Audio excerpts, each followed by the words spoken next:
Atiq Ashraf shootout के तीनों आरोपियों की प्रयागराज सीजेएम कोर्ट में पेशी हुई है, जिसके बाद सीजेएम कोर्ट ने तीनों आरोपियों को 4 दिनों के रिमांड पर भेज दिया है।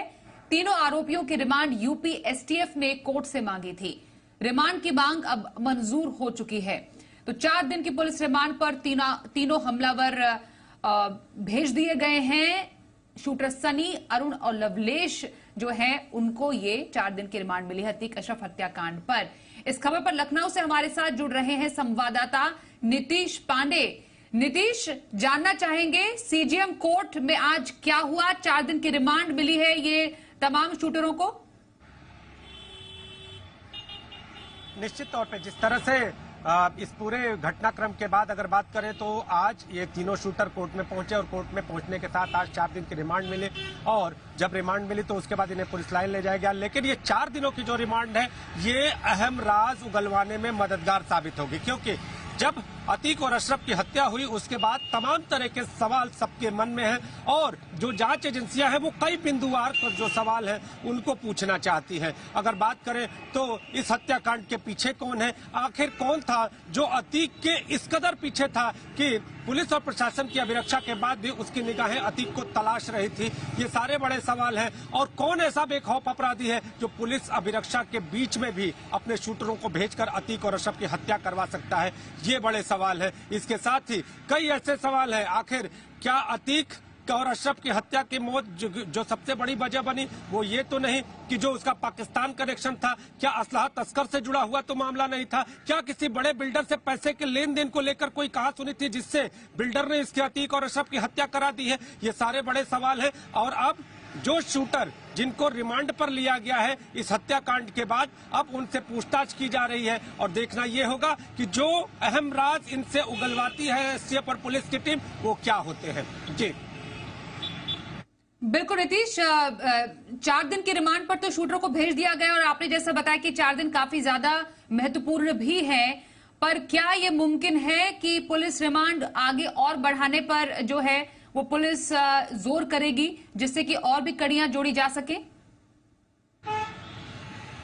देखिए ये पूरा जो कहा जा रहा है कि ये पूरा सिलसिला है। पहले उमेश पाल की हत्या होती है और अगर उमेश पाल से पहले का भी मैं जिक्र करना चाहूं तो सबसे पहले राजू पाल की हत्या होती है। उसके पास अगर बात करें तो उमेश पाल उसमें गवाह बनते हैं, उनका अपहरण होता है, अपहरण के बाद फिर गवाही ना करने के लिए दबाव बनाया जाता है, फिर वो गवाही करने के लिए राजी होते हैं और फिर उसके बाद उनकी हत्या हो जाती है। इस हत्या में जेल से साजिश सामने आती है जिसमें अतीक और अशरफ का नाम सामने आता है और अतीक के बेटे का उसके बाद एनकाउंटर होता है और अतीक अशरफ को प्रयागराज लाया जाता है, फिर एक बार वापसी होती है और फिर प्रयागराज लाया जाता है और उसके बाद अतीक और अशरफ की हत्या हो जाती है। हत्या होने के बाद अब सवाल ये उठ रहे हैं कि इस हत्या के पीछे कौन, क्योंकि कई बड़े तार जुड़ते हुए नजर आ रहे हैं और कई बड़े तार आखिर किस नतीजे पर पहुंचते हैं इसे 4 दिन में जो पुलिस टीम है, जो एसटीएफ की टीम है पूरी तरह से जानेगी। लेकिन अगर कुछ कमी रह जाएगी तो इन तारीखों को और भी यानी अवधि और बढ़ाने के लिए एप्लीकेशन दी जाएगी और इसके बाद जो और भी राज हैं उनको खुलवाने का प्रयास करेगी। लेकिन मेरा ये ख्याल है